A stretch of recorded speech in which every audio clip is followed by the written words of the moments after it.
Magandang umaga! Kumusta po? Narito po ulit ang update natin para sa lagay ng ating panahon.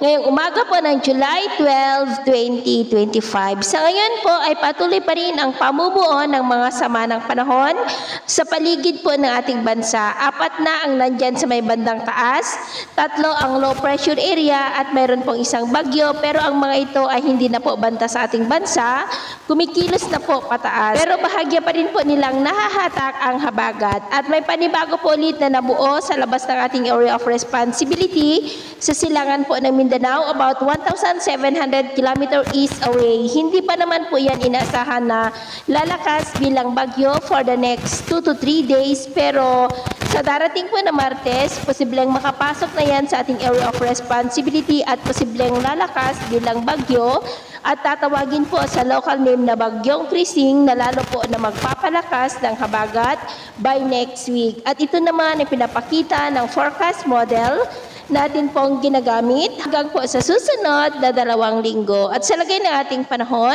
ngayong madaling araw po ay may mga isolated rain sa may southern part ng Quezon, Marinduque, Bicol Region, Palawan, Panay Island, ilang bahagi po ng Negros, Cebu, Bohol, Leyte, Samar, Surigao del Norte, Zamboanga Peninsula at Sulu Archipelago.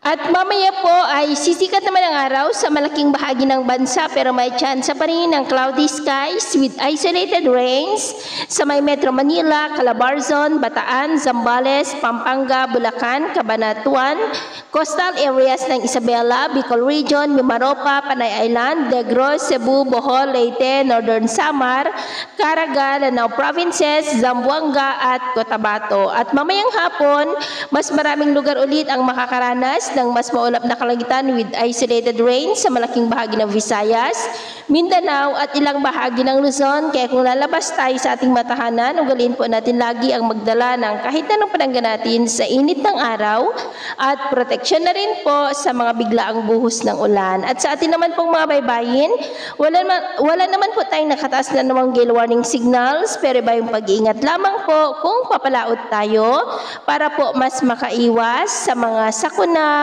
pangkaragatan.